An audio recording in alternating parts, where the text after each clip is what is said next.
Bonjour, c'est toujours un plaisir de vous avoir avec nous et nous avons vraiment la joie de continuer cette série de Daniel 11, 40 à 45.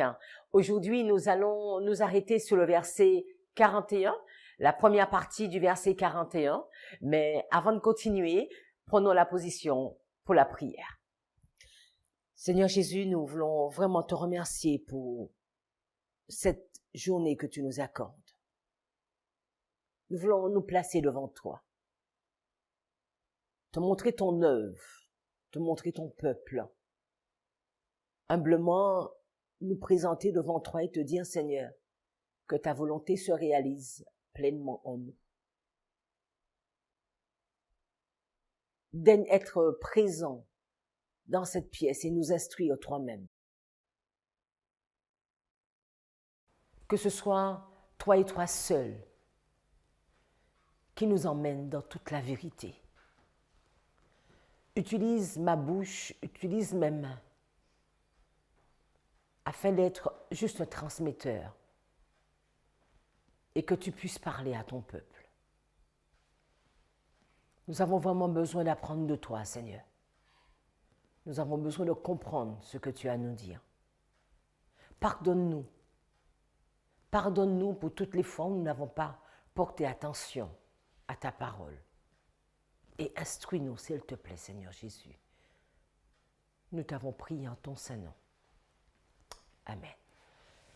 Nous avons eu l'occasion de regarder le livre de Daniel et nous avons zoomé sur le verset 40. Certainement, vous vous souvenez. Je vous invite juste à reprendre ce verset avec moi. Donc, nous sommes Daniel chapitre 11. Daniel au chapitre 11 et le verset 40. Il est dit qu'au temps de la fin, le roi du Midi se heurtera contre lui. Donc, nous allons placer tout ceci. Donc, le roi du Sud contre le roi du Nord. Et après, le roi du Nord va venir avec des chars et des cavaliers contre le roi du Sud.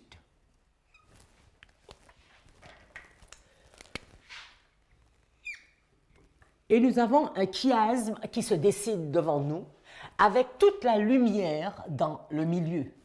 Et toute cette lumière, c'est arriver à comprendre comment le roi du Nord qui ici est mort ressuscite, le plan qu'il va utiliser pour revenir sur les scènes de l'histoire de l'humanité.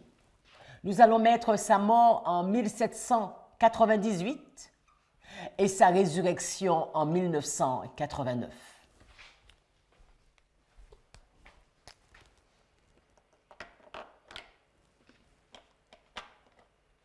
« 1798, c'est le point de départ. C'est le point de départ du conflit entre le catholicisme et l'athéisme. Alors que le catholicisme est en train de chuter, on va mettre un C, l'athéisme est en train de monter. Et ici, nous allons voir l'effet inverse. Le catholicisme qui revient et l'athéisme qui chute.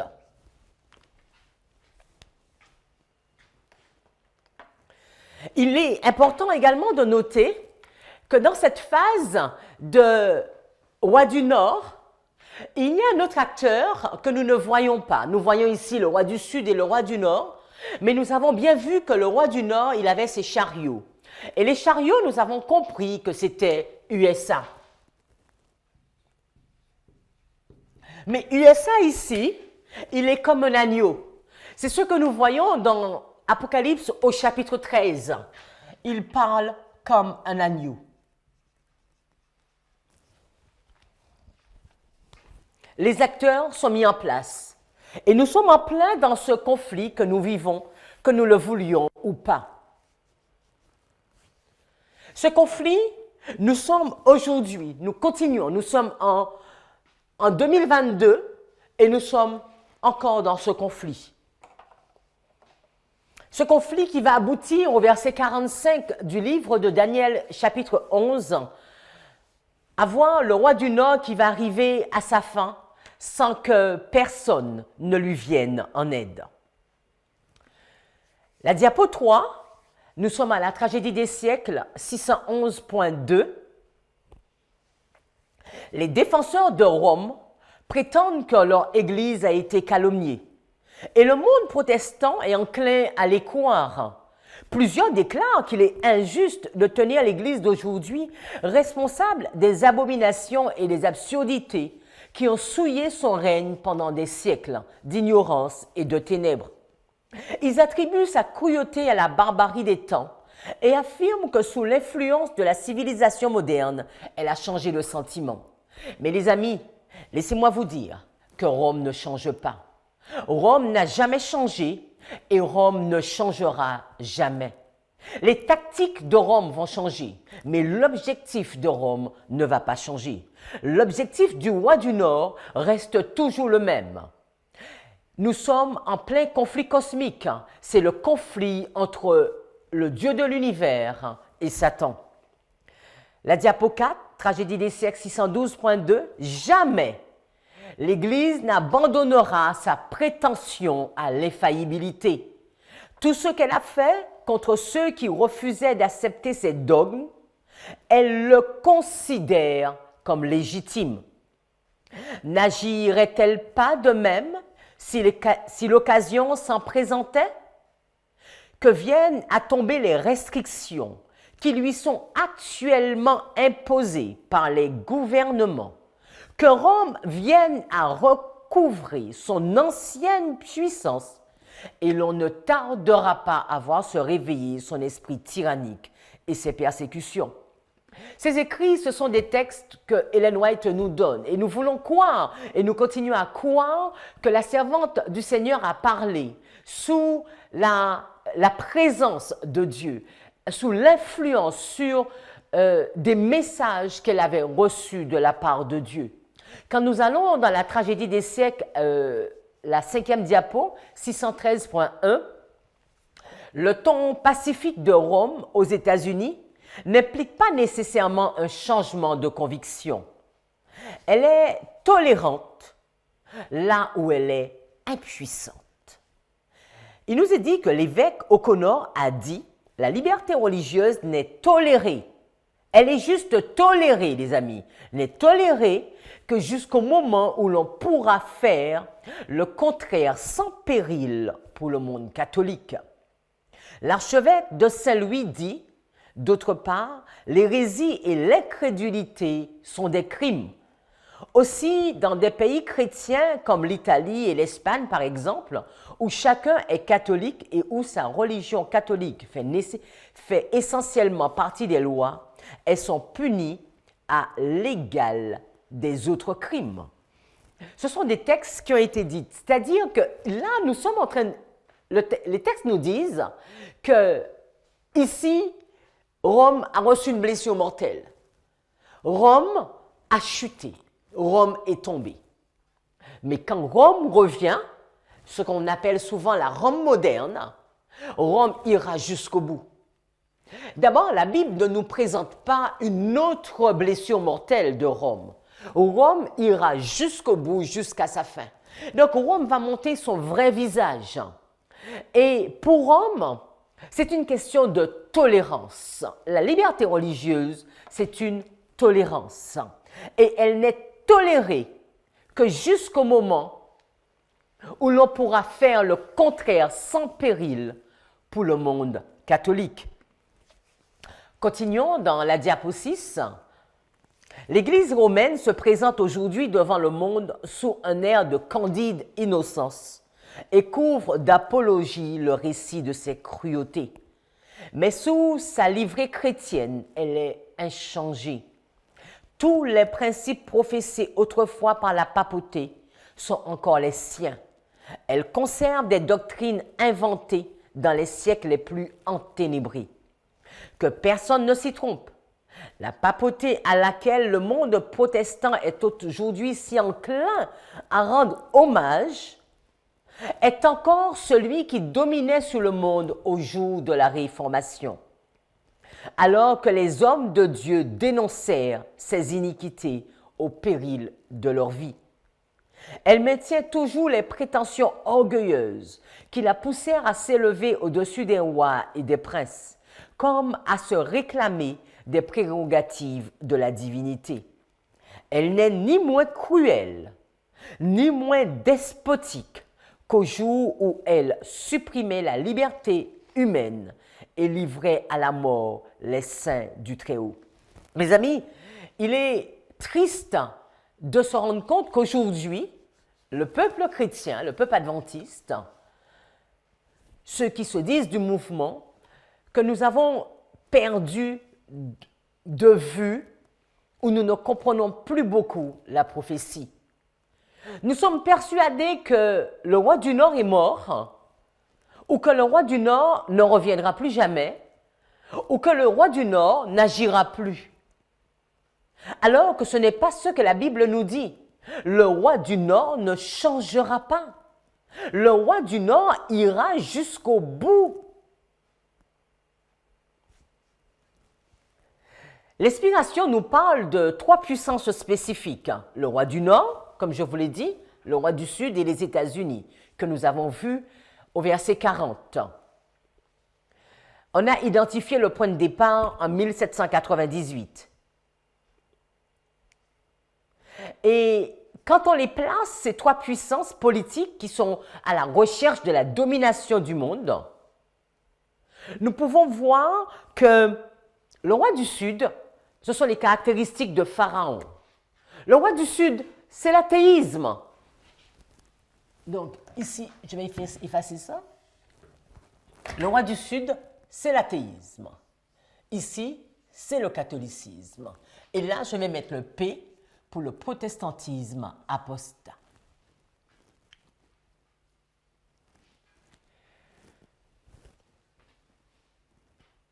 Le roi du Sud, l'athéisme, le paganisme,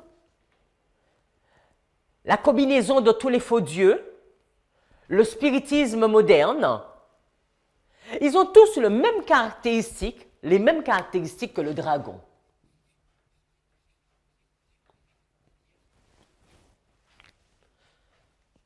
Le roi du Nord, le catholicisme, la bête, la papauté.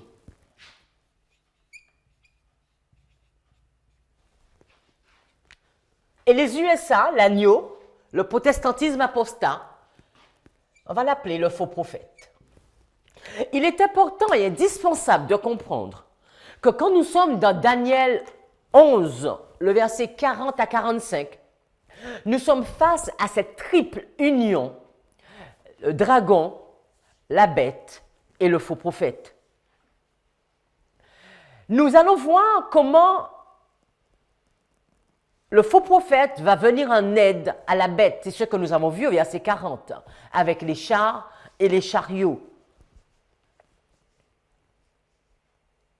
Dieu, et dans cette étude que nous allons faire aujourd'hui, nous allons voir une autre présentation, le pays glorieux. Qui serait ce pays glorieux?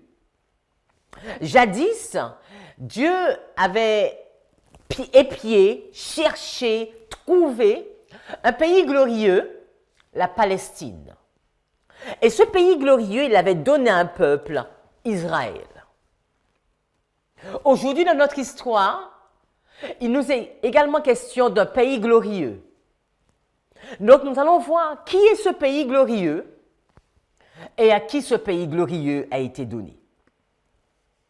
Allons dans Daniel chapitre 11, le verset 41. Nous lisons Daniel 11, le verset 41. Il entrera dans le plus beau des pays et plusieurs succomberont. Mais Édom, Moab et les principaux des enfants d'Ammon seront délivrés de sa main. Donc, c'est la version que nous trouvons dans la Louis II. Et si nous allons dans la King James, une version que nous aimons particulièrement, il est dit, il entrera dans le pays glorieux et beaucoup de pays seront anéantis, mais ceux-ci échapperont de sa main, à savoir Édom, Moab et le chef des enfants d'Ammon. Dans cette étude de la première heure, je vous inviterai juste à, nous allons étudier des mots afin de comprendre la première partie. Alors, je vais découper le verset 41 en deux parties, comme le verset 40, 41a et 41b. Et je vais considérer que le verset 41a est composé de ces quelques mots. Il entrera dans le plus beau des pays et plusieurs succomberont. Et le verset 41b, c'est la deuxième partie, mais Édom, Moab et les principaux des enfants d'Amon seront délivrés de sa main. Dans les deux études que nous allons faire aujourd'hui, nous n'allons nous arrêter que sur le verset 41a. Et la semaine prochaine, nous regarderons au 41b. Alors, si nous regardons les versets 40 à 45 et nous regardons quelques verbes, quelques actions, nous allons voir que le roi du Nord, il progresse. Premièrement, il va fondre sous le roi du Sud. Ensuite, il va s'avancer dans les pays. Il va même déborder. Après, il va entrer dans le pays glorieux. Il va avancer en Égypte. Et il va partir pour détruire. Et finalement, il va dresser sa tente au verset 45. Et après, il va arriver à sa fin sans que personne ne lui vienne en aide. Aussi, je voudrais regarder le verset 41 ici et noter quelques points du verset 41. Donc, le verset 41, il va rentrer dans le pays glorieux et plusieurs succomberont.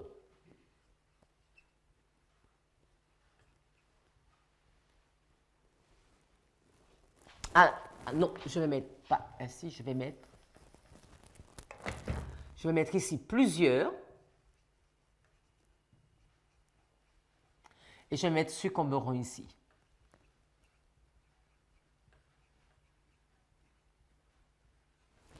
Donc, il va rentrer dans le pays glorieux et plusieurs succomberont. Là, c'est la partie A. Et le verset B, alors, il y en a ceux qui vont échapper, donc on va mettre échapperont. Édom, Moab et Ammon. Je vais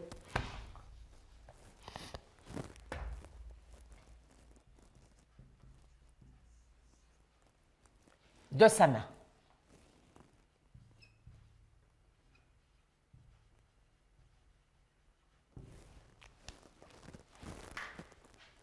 L'objectif de l'étude, ce sera arriver à comprendre également ce chiasme. Nous devons comprendre que quand il va rentrer dans le pays glorieux, il va rentrer dans le pays glorieux avec sa main et on va comprendre pourquoi le entre est en relation avec la main. Il va rentrer. Le fait de rentrer dans le pays glorieux, c'est l'utilisation de sa main. Alors que plusieurs succomberont, Édom, Moab et Ammon vont échapper. Donc, plusieurs seront mis en relation avec Édom, Moab et Ammon. Et voilà deux verbes qui vont s'interposer, succomber et échapper. Et toute la lumière de ce verset va se voir ici. Qu'est-ce qui va se passer? Quel est le processus qui est mis en place alors que certains succombent, d'autres échappent? Et nous avons besoin de comprendre comment faire pour échapper et comment éviter de succomber. Et nous allons voir ici que c'est un message.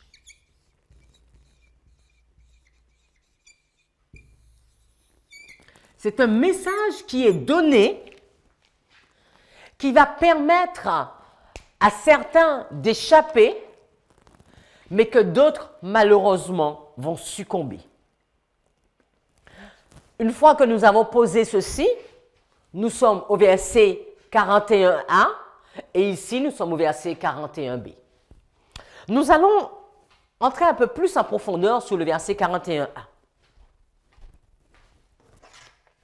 Donc, je vais tracer une autre ligne.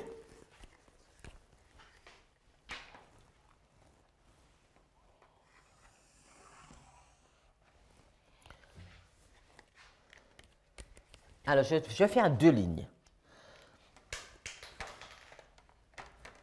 Je vais faire quelque chose de basique, de très très simple. Parce que souvent, quand nous étudions la prophétie, nous arrivons à des conclusions, malheureusement, qui ne sont pas justes. Alors ici, je vais l'appeler le littéral. Et là, je vais appeler prophétique.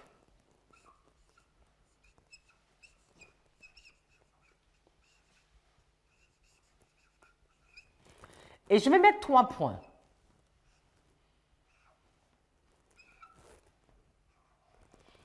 Mon objectif, c'est d'essayer de comprendre le pays glorieux. Donc, je vais mettre le PG, le pays glorieux, le roi du Nord et le peuple.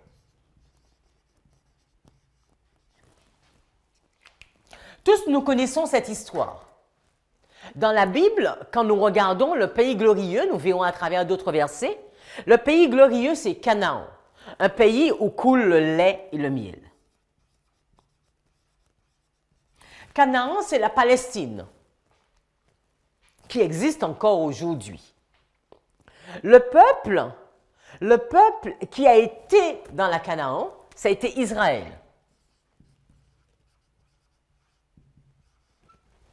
Ce n'était pas une nation. Israël, c'est Jacob. Jacob, il a 12 fils. Jacob va lutter avec l'ange. Son nom va être transformé et il va devenir Israël. Et Israël, ce groupe, ils vont être juste 70 à entrer en Égypte. Et quand ils vont sortir de l'Égypte, ils vont être plus de 600 000. Ce groupe, Israël, Dieu va promettre à Abraham, le grand-père de Jacob, ta descendance reviendra dans ce pays, dans ce territoire, Canaan. Et Dieu va promettre Canaan à Israël. Des années plus tard, Dieu va également leur dire, mais si vous n'obéissez pas, si vous refusez d'obéir, mais je vais faire venir du nord le malheur sur vous, et il y aura un roi du nord qui viendra. Et ce roi du nord, à la personne de Nebuchadnezzar, va venir. Donc, premièrement, il y aura le roi Assyrie qui va venir et qui va emmener en déportation dans son pays les 10 nations d'Israël. Et il va rester les 2 autres, Juda et Benjamin, qui vont être emmenés avec le roi du nord, Babylone.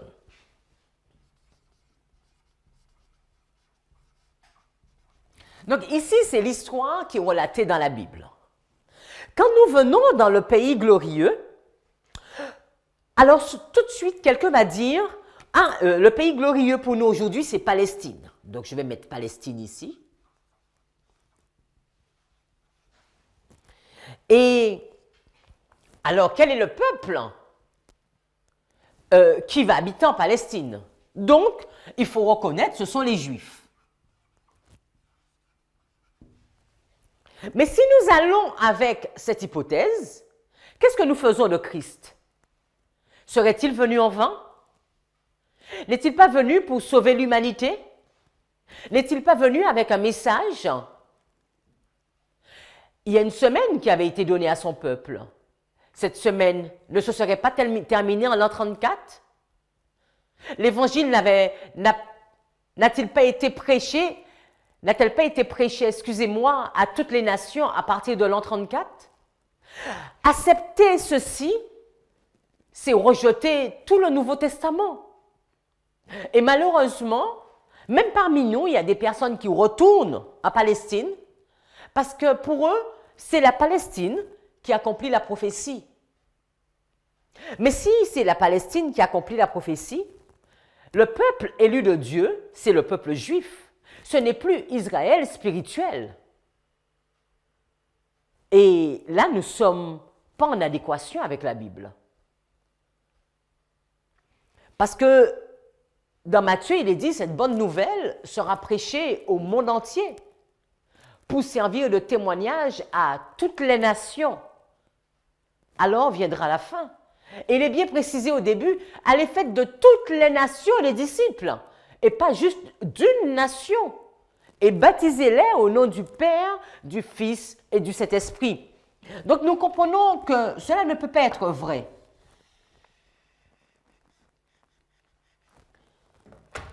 Jésus va donner un message, et de ce message va sortir les premiers chrétiens. Donc nous devons nous attendre, le peuple à qui va être donnée la Canaan spirituelle, ce sont les chrétiens.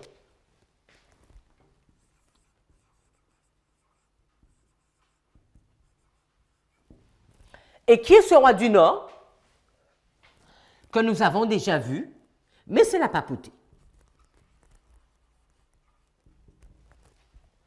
Alors, j'ai juste voulu faire cet exercice pour vous montrer que trop souvent, nous n'allons pas transférer, nous allons garder un littéral sur un prophétique.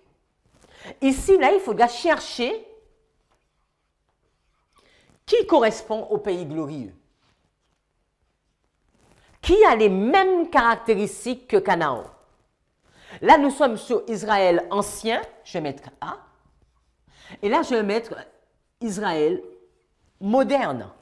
D'accord? Et là, nous sommes sous Babylone ancien et la Babylone moderne. Une fois que nous avons posé tout ceci, nous allons pouvoir continuer notre étude. Alors, je vais vous inviter à regarder juste pays glorieux. Parce que le verset 41 nous dit qu'il rentrera dans le plus beau pays, dans le plus beau des pays, dans le plus beau. Et comment comprendre ce plus beau des pays? Alors, vous pouvez chercher dans certaines versions. Alors, si vous lisez, en fonction de la version que vous lisez, si vous lisez dans la King James, il est dit le pays glorieux. Il rentrera dans le glorieux pays. D'accord? Et si vous cherchez dans la Louis II, il est dit il entrera dans le plus beau des pays. Alors, vous pouvez chercher aussi bien pays glorieux, ces deux mots, ou le plus beau des pays. Si vous cherchez pays glorieux et main, alors vous mettez pays glorieux main, il y a au moins 4 versets. Daniel 11, verset 16 et Daniel 11, verset 41. Daniel 11, verset 16 va nous dire « Mais celui qui vient contre lui fera ce qu'il voudra, et personne ne lui résistera. Il se tiendra dans le pays glorieux, qui par sa main sera détruit. » On voit le roi du Nord qui va rentrer également dans le pays glorieux au verset 11. Donc déjà, Daniel lui-même, il va parler à 2 fois, à 2 reprises, du plus beau des pays. Et ceci dans le chapitre 11. Et la main est également représentée dans ces 2 textes. Parce qu'il est dit que « Mais celui qui viendra contre lui, nous sommes au verset 16, fera ce qu'il voudra et personne ne lui résistera. Il se tiendra dans le pays glorieux qui par sa main sera détruite. » Et dans le verset 41, « Mais ceux-ci échapperont de sa main. » Donc on voit que quand il rentre dans le pays glorieux, il y a une notion de main.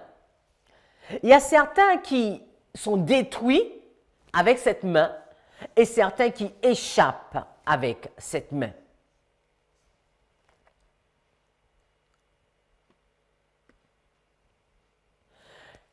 Si nous regardons le commentaire de Uriah Smith sur ce verset 16, la diapo 13, il nous est dit « Après avoir achevé la guerre, Pompée fit démolir, donc Pompée c'est Rome, la Rome païenne, fit démolir les murailles de Jérusalem. Il transféra de nombreuses villes de la juridiction de Judée, donc la Palestine, à celle de Syrie. Et il imposa un tribut aux Juifs. Pour la première fois, Jérusalem fut placée par la suite d'une conquête entre les mains de Rome, donc la Rome païenne, Rome la puissance qui devait retenir le plus beau des pays. Sous sa domination de fer, donc vous vous souvenez la statue, Daniel 2, le fer pour la Rome, sous sa domination de fer, jusqu'à ce qu'il soit complètement consumé. Daniel 11, verset 45. Le verset 16 du chapitre 11 de Daniel correspond à la conquête par la Rome païenne du pays glorieux, qui est l'ancienne Palestine. L'évasion et la victoire sont illustrées prophétiquement par l'utilisation symbolique du mot « main ». La Rome païenne va envahir la Palestine littérale et nous pouvons voir ligne sur ligne la Rome moderne qui lui aussi va envahir la Palestine prophétique, le pays glorieux. C'est la même histoire parce que la Bible ne fait que se répéter. Nous allons continuer notre étude en allant un peu plus en profondeur et en regardant les Strong. Nous sommes à la diapo 14 et si vous regardez ces deux mots, le plus beau, donc c'est la Strong 06643 et pays 0776. Il est dit que plus beau, c'est la gloire, c'est le glorieux, c'est l'honneur, c'est la gazelle, c'est l'ornement, c'est la décoration, qui vient également de enfler, attaquer, gonfler, fier, enfler. Quand nous regardons la Strong, la 776, que nous avons déjà vu au verset 40, il est question du pays.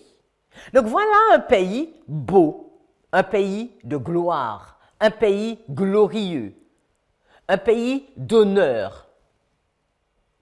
Alors maintenant que nous avons ces deux, nous pouvons un peu plus regarder d'autres Strong afin de mieux comprendre. Tout ceci, c'est de mieux comprendre des textes de la Bible sur que signifie ce pays glorieux et cette main. Parce que nous sommes ici, le pays glorieux, et nous avons bien mis le pays glorieux en relation avec sa main. Parce que nous comprenons qu'il y a une relation.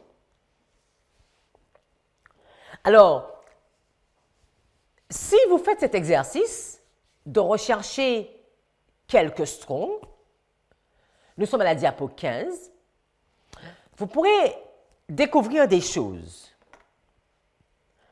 Diapo 15, si nous regardons Ézéchiel 20, verset 6, il est dit « En ce jour, j'ai levé ma main vers eux pour les faire passer du pays d'Égypte, dans un pays que j'avais cherché pour eux, pays où coule le lait et le miel, le plus beau de tous les pays. » Et là maintenant, c'est la main de Dieu.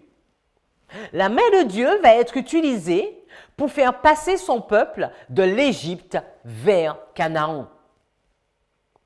Quand nous allons au verset 15 du même chapitre, il est dit dans le désert, « Je levai ma main vers eux pour ne pas les conduire dans le pays que je leur avais destiné. » Pays où coule le lait et le miel, le plus beau de tous les pays.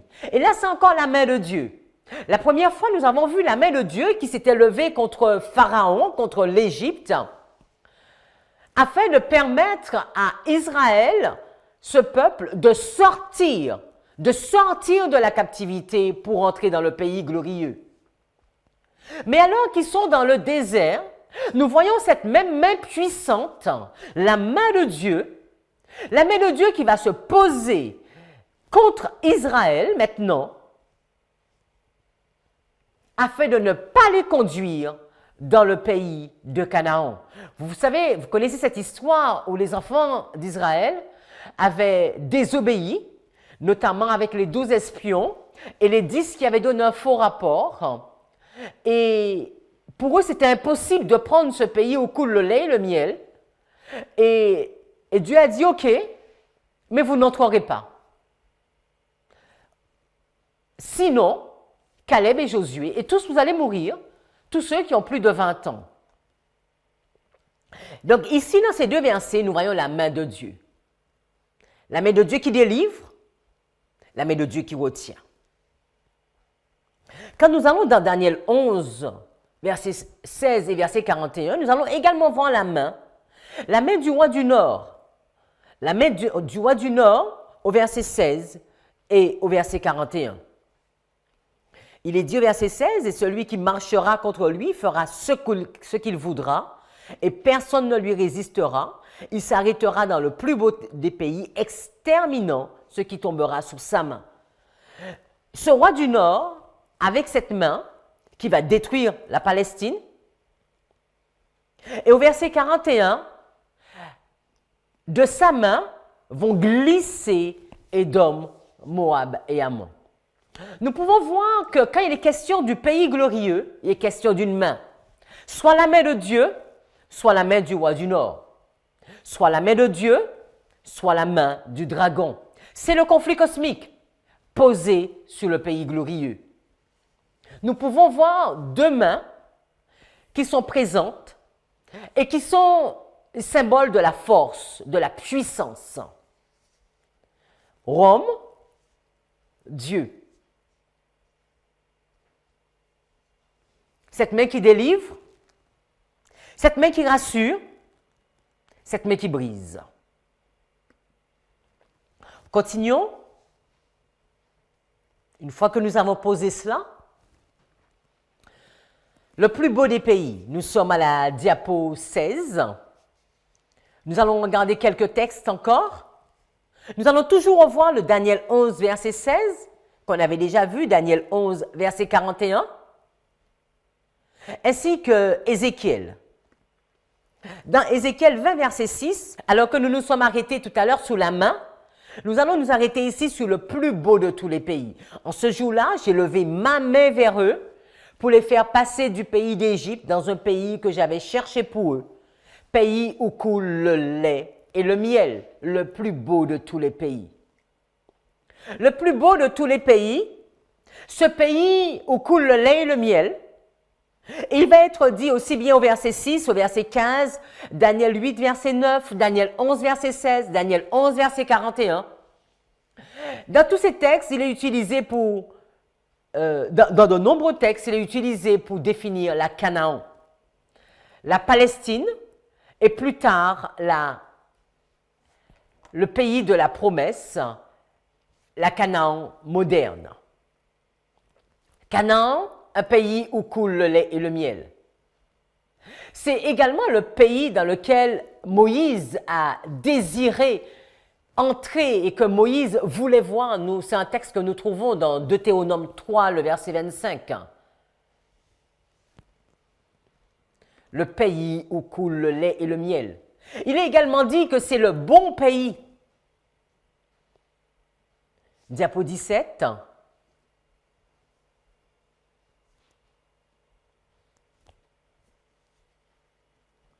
Dans Exode 3, verset 8, « Je suis descendu pour le délivrer de la main des Égyptiens, parce qu'ils étaient également dans la main des Égyptiens. » C'est une question de main, c'est une question de puissance. Qui détient le pouvoir?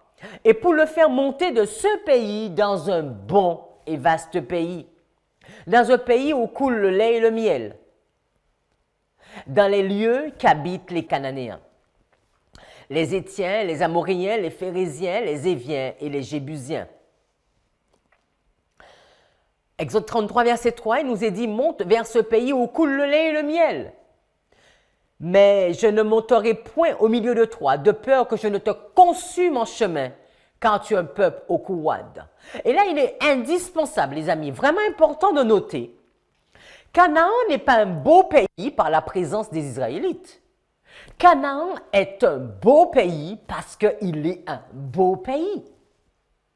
Canaan est un beau pays parce que c'est un pays que Dieu a épié, c'est un pays que Dieu a choisi, c'est un pays que Dieu aime, c'est un pays où coule le lait et le miel.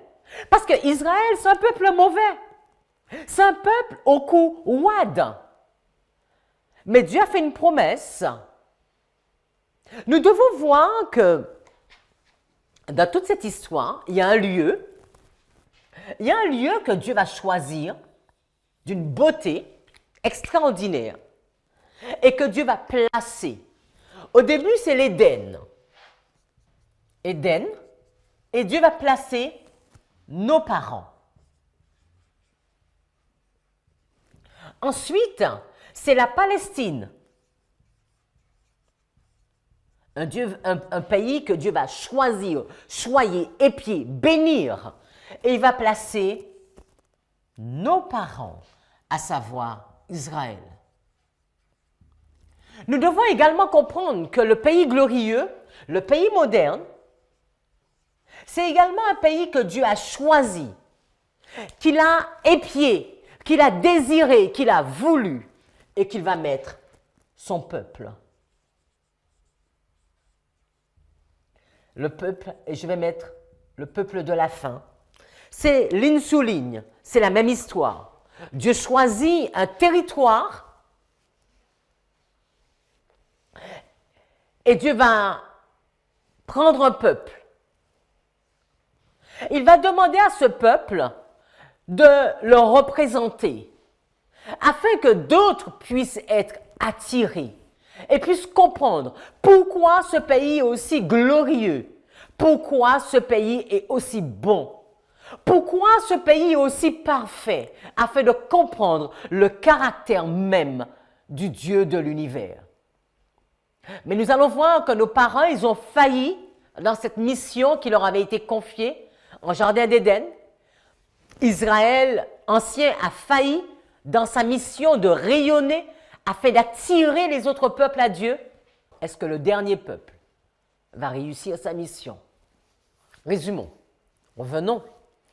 Nous avons vu à plusieurs textes dans Ézéchiel que ce pays glorieux, c'était la gloire de tous les pays. C'était un bon pays, un pays extraordinaire. Dans Deutéronome 1, verset 25, il est dit « Ils prirent dans leurs mains des fruits du pays et nous les présentèrent.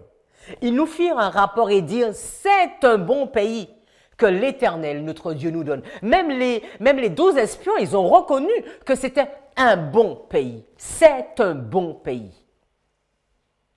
Et au verset 35, Dieu va dire « Aucun des hommes de cette génération méchante ne verra le bon pays que j'ai juré de donner à vos pères. »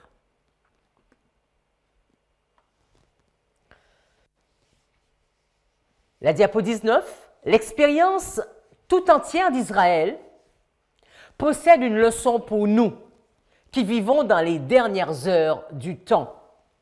Nous devrions considérer avec attention leur ligne de conduite et la manière dont Dieu a agi pour eux, imitant ainsi leurs vertus, tout en rejetant les actions qui ont amené sur eux les déplaisirs de Dieu. Le puissant Dieu d'Israël est notre Dieu. Nous pouvons placer en lui notre confiance. Et si nous obéissons à ses exigences, il agira pour nous d'une manière éclatante, comme il l'a fait pour son ancien peuple. L'étude la plus intense et l'effort continuel de l'Israël moderne devrait permettre une communion plus intime avec Dieu. Il est bien dit, reprenons cette phrase, l'étude la plus intense et l'effort continuel de l'Israël moderne devrait permettre une communion plus intime avec Dieu. Nous avons vu dans cette histoire, Dieu va créer un jardin, un pays extraordinaire, une région particulière, l'Éden. Et de ses mains, il va façonner nos parents et il va les mettre dedans. Nous voyons qu'il va épier cette Palestine et de ses mains, il va prendre son peuple, Israël, va le sortir de la captivité et va l'emmener dans ce pays glorieux. Quand nous arrivons à la fin, Dieu a également épié pour nous, cette dernière génération, un pays glorieux. Il va également les prendre de ses mains, va les sortir de la Rome païenne, papale plus précisément, va les sortir de cette persécution et va les conduire dans un pays glorieux. La main puissante de Dieu qui dirige son peuple. Diapo 20. Je fus ramené à l'ancien Israël, seuls 2 des adultes, ayant fait partie de la grande armée qui quitta l'Égypte, entra dans le pays de Canaan. Leurs cadavres furent disséminés dans le désert à cause de leur transgression. L'Israël moderne, oh l'Israël moderne, est en plus grand danger que l'ancien peuple d'oublier Dieu et d'être amené à l'idolâtrie. Quand nous arrivons à notre histoire, la prophétesse du Seigneur nous dit que nous sommes en danger. L'Israël moderne, nous sommes en danger. La diapo 21, il est évident que Dieu est un Dieu jaloux et qu'il exigera de l'Israël moderne une obéissance à sa loi, tout comme il l'exigea de l'ancien Israël. C'est pour tous ceux qui vivent sur la terre que cette histoire sacrée fut retracée par la plume inspirée. Continuons. Diapo 22. La portion de l'Éternel, c'est son peuple. Jacob est la part de son héritage. Il l'a trouvé dans une contrée déserte, dans une solitude, aux effroyables hurlements. Il l'a entouré, il en a pris soin, il l'a gardé comme la prunelle de son œil. Pareil à l'aigle qui éveille sa couvée. Voltige sur ses petits, déploie ses ailes, les prend, les porte sur ses plumes. L'Éternel seul a conduit son peuple, et il n'y avait avec lui aucun Dieu étranger. Deutéronome 32, 9 à 12. C'est ainsi que Dieu attirait à lui les Israélites, pour qu'ils puissent se reposer à l'ombre du Tout-Puissant. Préservés miraculeusement des périls qui les menaçaient dans leur pérégrination au désert, ils s'établirent enfin au pays de la promesse comme une nation favorisée. Ça a été une grâce de Dieu. Une grâce de Dieu de conduire son peuple. Son peuple qui n'était même pas connu, un petit groupe, et de faire de ce groupe un peuple béni. Diapo 24. Lorsque le pays que Dieu avait prévu pour être un asile pour son peuple, tout comme Canaan avait été un asile pour le peuple d'Israël, afin qu'il puisse l'adorer selon la voie de sa conscience, le pays sur lequel le bouclier de son omnipotence a reposé pendant de longues années, le pays que Dieu a favorisé en le rendant dépositaire de la pure religion du Christ. Les amis, quand nous sommes dans notre histoire, nous sommes pendant les 1260 années.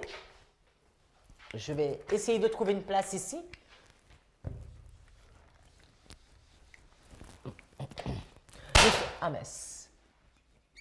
Nous sommes pendant les 1260 années. C'est la période du Moyen-Âge. Il y a la persécution en Europe.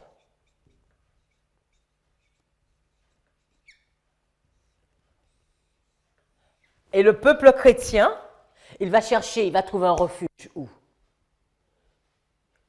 Tous nous le savons. Nos pères pèlerins vont partir et iront aux États-Unis, le pays de la liberté. Serait-ce le pays glorieux? Serait-ce ce pays que Dieu a épié pour notre dernière génération? Et que c'est également ce que nous avons vu ici au verset 41.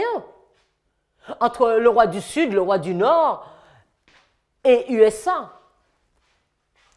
Les États-Unis seraient-ce le pays glorieux? La diapo 24, nous continuons. Lorsque ce pays, que nous ne connaissons pas encore le nom, lorsque ce pays abjurera par ses législateurs les principes du protestantisme et favorisera l'apostasie catholique en falsifiant la loi de Dieu, c'est là que sera révélée l'œuvre finale de l'homme de péché. Nous devons voir, les amis, un peuple qui a accepté le protestantisme, un peuple qui a été un asile, une protection pour les enfants de Dieu, alors qu'ils fuyaient le catholicisme. Quel est ce pays? Diapo 25. Le Seigneur a accompli plus de choses pour les États-Unis que pour aucun autre pays sur lequel luit le soleil. Nous avons vu au verset 40, États-Unis, c'était première puissance économique, première puissance militaire, la première puissance mondiale. Le chef suprême, celui qui domine. Mais qui a permis tout cela? C'est le pays glorieux, le pays que Dieu a voulu pour son peuple. C'est là que Dieu a prévu un asile pour son peuple, où ses membres pourraient l'adorer selon leur conscience, la liberté de conscience. Là, le christianisme a progressé dans sa pureté. La doctrine vivifiante du médiateur entre Dieu et l'homme y a été prêchée en toute liberté.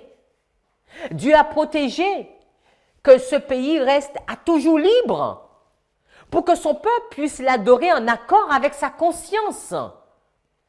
Son dessein est que les institutions civiles de ce pays représentent la liberté des privilèges de l'Évangile. Mais Apocalypse 13 nous dit que l'agneau parlera, finira par parler comme un dragon. Diapo 26, les États-Unis sont un pays qui a été sous le bouclier du Dieu omnipotent. L'Éternel a accompli de grandes choses pour ce pays. Mais en transgressant sa loi, les hommes ont accompli une œuvre émanant de l'homme de péché. Continuons, diapo 27. Est-ce en vain que la vérité éternelle a été confiée à notre nation pour être communiquée à toutes les autres nations? C'est la même histoire. Dieu choisit un peuple afin de donner un message aux autres. Dieu s'est choisi un peuple et l'a constitué dépositaire de vérités lourdes, de conséquences éternelles. C'est à lui qu'a été donnée la lumière qui doit éclairer le monde entier. Dieu se serait-il trompé? Sommes-nous vraiment les instruments qu'il s'est choisis? Sommes-nous les hommes et les femmes destinés à porter au monde les messages d'Apocalypse 14?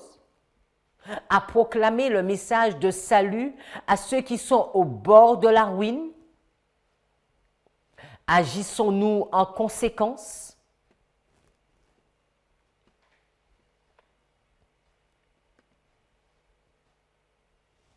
Diapo 28.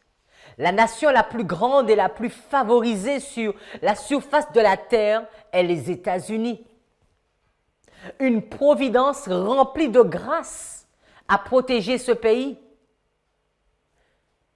déversant sur elle les plus précieux bienfaits du ciel. Là, les persécutés et les opprimés ont trouvé refuge. Là, la loi chrétienne, dans sa pureté, a été enseignée. Diapo 29.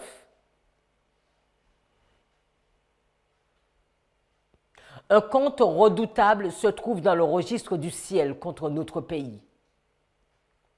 Mais le crime qui remplira la coupe de son iniquité est celui de rendre sans effet la loi divine. Le dernier grand conflit de la controverse entre la vérité et l'erreur se fera entre les lois humaines et les préceptes de Jéhovah. Cette bataille s'engage actuellement. Il ne s'agit pas de conflit entre les églises rivales luttant pour la suprématie, mais il met aux prises la religion de la Bible et celle de fables et de traditions. Les forces qui s'uniront contre la vérité et la justice dans cette lutte sont maintenant activement à l'œuvre. Ce pays glorieux, les États-Unis, que Dieu a choisi, que Dieu a épié, que Dieu a voulu, que Dieu a fait monter à la surface de l'humanité au temps voulu. Ce pays que Dieu a donné, même à travers ses gènes même, la liberté de conscience, la liberté pour adorer Dieu. quand ce pays commencera à parler comme un dragon par ses lois, nous saurons que quelque chose s'est passé. Diapo 30. L'Amérique sous laquelle s'est déversée la lumière la plus intense venant du ciel peut devenir le lieu où le péril et les ténèbres peuvent être les plus importants. Car son peuple a cessé de pratiquer sa vérité, la vérité, et de marcher dans la lumière. Merci. Diapo 31. Le peuple des États-Unis a été un peuple privilégié. Mais lorsqu'il portera atteinte à la liberté religieuse, lorsqu'il trahira le protestantisme et lorsqu'il favorisera la papauté, la mesure de son péché sera pleine et l'apostasie nationale sera enregistrée dans les livres des cieux. Je vous ai donné beaucoup de textes. Plusieurs textes qui nous montrent que les États-Unis, c'est le pays glorieux. C'est le pays choisi, le pays épié, le pays voulu par Dieu, afin que sa loi y règne. Mais la Bible nous dit, la bête qui monte de la terre, la bête qui monte de la terre d'Apocalypse 13, cette bête qui est semblable à un agneau parlera un moment comme le dragon, et c'est à travers ses lois. Malheureusement, celui qui a commencé à aider la Rome moderne, avec ses chariots et ses chars, continuera encore à aider Rome.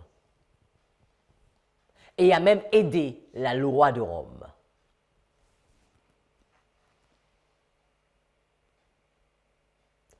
Celui qui a commencé à aider Rome va inviter le monde à boire le vin de Rome.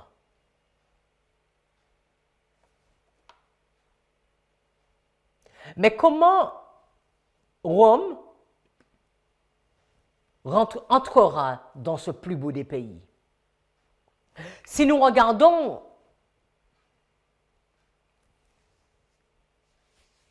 le mot « entrer », c'est la Strong 935. Il est dit, c'est « entrer », nous sommes à la diapo 34, « entrer », « venir »,« aller »,« atteindre »,« conduire ». Il entrera. Et nous allons regarder la 15-25.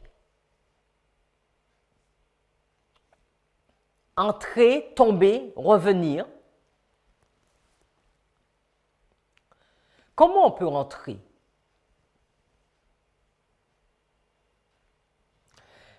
Allons dans Genèse chapitre 11, le verset 31. Genèse chapitre 11, verset 31, un texte que vous connaissez. C'est l'histoire d'Abraham. Nous sommes à la diapo 35. Téra prit Abraham, son fils, et Lot, fils d'Aaron, fils de son fils, et Saraï, sa belle-fille, femme d'Abraham, son fils, et ils sortirent ensemble d'Ur en Chaldée. Nous savons que Ur, c'est la ville du sud de la Babylonie, la cité des Chaldéens. C'était le centre de l'adoration, de la lune. Et c'est là que demeurait le père d'Abraham. C'est le point de départ de la migration. Et nous voyons Dieu qui va prendre Abraham du pays du Nord, du roi du Nord, et qui va le faire sortir du roi du Nord pour l'emmener en Canaan.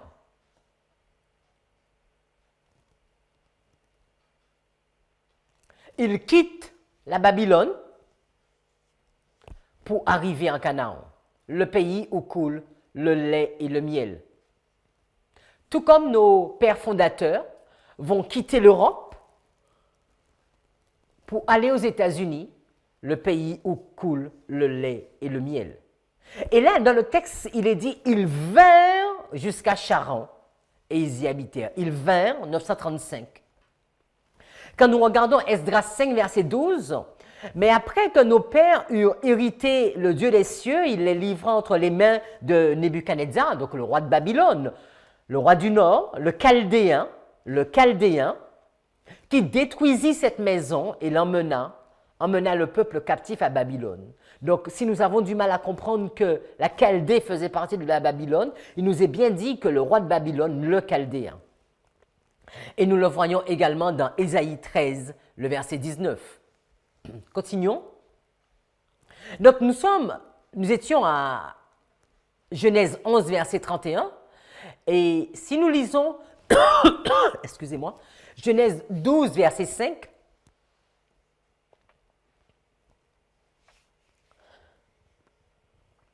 Genèse 12, verset 5, il est dit « Abraham prit Saraï, sa femme, et Lot, fils de son frère, avec tous les biens qu'il possédait, les serviteurs qu'ils avaient acquis à Charan. Ils partirent pour aller dans le pays de Canaan, et ils arrivèrent. » Et le « arrivèrent », c'est le 0935. Donc, « entrer », c'est « arriver ». Donc, comment le roi du Nord va arriver dans le pays glorieux?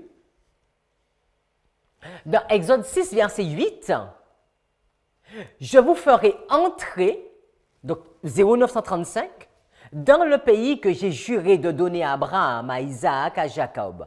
Je vous le donnerai en possession, moi l'Éternel. » Donc nous voyons que « entrer »,« arriver », la Strong 0935. C'est Dieu qui décide. Regardons la diapo 37. Le plan que Dieu a pour son peuple. Celui qui domine les peuples avait déclaré que Moïse ne conduirait pas Israël dans la terre promise. Et le prophète, par ses ardentes prières, ne put obtenir le rappel de cette sentence. Tout en acceptant de mourir, celui-ci, fidèle à sa tâche, s'occupa activement à préparer son peuple à entrer dans son héritage. Et Moïse va préparer Josué à entrer dans cet héritage. La terre promise, la Canaan, le pays où coule le lait et le miel, était l'héritage. L'héritage pour l'ancien Israël. Et Moïse va supplier, « Je te prie, laisse-moi passer, et que je vois ce bon pays qui est au-delà du Jourdain, cette belle montagne et le Liban. » Nous trouvons ça dans Deutéronome chapitre 3, le verset 25. Et Dieu va dire à Moïse, « Non, tu n'entreras pas. » Nous avons vu à travers tous les textes que quand le pays glorieux va commencer à valider, va commencer à élever, à mettre en place les lois de la Rome moderne, alors ce pays sera entré dans le pays glorieux. Ce roi sera entré dans le pays glorieux.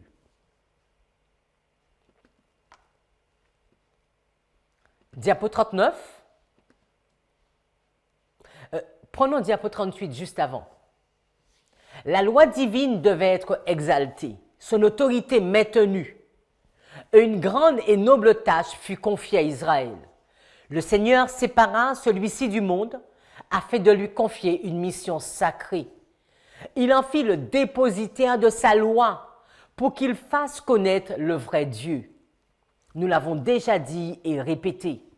Ainsi, la lumière céleste devait resplendir sur un monde plongé dans les ténèbres. La voix divine se ferait entendre de tous les peuples pour qu'ils se détournent de l'idolâtrie et servent le Dieu vivant. Diapo 39. Par une grande puissance et par une main forte, le Seigneur fit sortir son peuple du pays d'Égypte.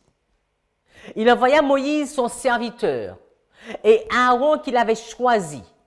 Ils accomplirent par son pouvoir des prodiges au milieu d'eux. Il fit des miracles dans le pays de Cham. Il menaça la mer Rouge, et elle se dessécha. et il les fit marcher à travers les abîmes. Il les délivra de l'esclavage pour les conduire dans un bon pays, un pays que dans sa providence, il avait préparé pour leur servir de refuge contre leurs ennemis. Il voulait les amener à lui pour les entourer de son bras protecteur. En retour de tant de bonté et de miséricorde, les Israélites devaient exalter son nom et le rendre glorieux. Quand les États-Unis vont commencer à changer les choses et à élever le roi du Nord, à élever le mystère de l'iniquité, quand les États-Unis vont tendre la main en acceptant les lois de Rome, nous saurons que le roi du Nord est rentré dans le pays glorieux. Et mes amis, c'est en train de se passer. Le roi du Nord est en train d'entrer dans le pays glorieux. La diapo 41, le mystère de l'iniquité, qui avait déjà commencé à travailler au temps de Paul, continuera son travail jusqu'à ce qu'il soit ôté du chemin lors de la seconde venue de notre Seigneur. Le point culminant du travail de l'iniquité sera bientôt atteint, quand le pays que le Seigneur a donné comme asile à son peuple, afin qu'il l'adore, selon ce que leur dicte leur propre conscience, la liberté de conscience. Quand nous commençons à voir aujourd'hui que cette liberté de conscience est bafouée, nous devons comprendre que bientôt, cette liberté de conscience sera un problème par rapport à l'adoration. Quand le pays que le Seigneur a donné comme asile à son peuple, afin qu'il l'adore selon ce que leur dicte leur propre conscience, la terre sous laquelle le bouclier de l'omnipotence s'est étendu, pendant de longues années, terre que Dieu a favorisée, en faisant le dépositaire de la religion pure du Christ. Lorsque cette terre abjurera par l'intermédiaire de ses législateurs les principes du protestantisme et donnera son visage à l'apostasie romane en piétinant la loi de Dieu, c'est alors que l'œuvre finale de l'homme du péché sera révélée. Il est dit, c'est à ce moment-là que l'œuvre finale. Nous sommes en danger parce que nous nous attendons à rester dans notre léthargie comme nous sommes, à continuer à être tièdes, et un beau jour, nous entendrons cette loi passer et nous nous placerons. Mes amis, ce sera trop tard. Si nous ne comprenons pas ce qui se passe aujourd'hui, demain sera trop tard. Quand la conscience, notre liberté de conscience est bafouée, c'est le début de la crise. Les protestants jetteront toute leur influence et leur force du côté de la papauté, par un acte national faisant respecter le faux sabbat. Ils donneront vie et vigueur à la foi corrompue de Rome, ravivant sa tyrannie et l'oppression de conscience. Alors il sera temps pour Dieu de travailler avec une puissance puissante pour venger sa vérité. Que Dieu nous aide à comprendre notre histoire, ce qui se passe aujourd'hui. Cette histoire qui a commencé depuis 1989, avec la résurrection du roi du Nord, et comment il avance, et comment il rentre subtilement, doucement, mais qu'il rentre dans le pays glorieux. Prions. Seigneur, nous voulons te remercier pour cette liberté que tu nous donnes, cette liberté de conscience que tu nous donnes, la liberté de t'adorer, la liberté de parler de toi. Alors que l'ennemi essaie de frapper, mais nous voulons te remercier de rester à nos côtés. Merci et merci Seigneur. Merci de continuer à nous instruire. Merci de continuer à nous montrer les subtilités, les dangers dans lesquels nous sommes, où nous faisons face sans même nous rendre compte. Et continue à dévoiler pour nous ce verset 41, afin que nous puissions comprendre notre histoire. Béni sois-tu. T'avons prié en ton saint nom. Amen.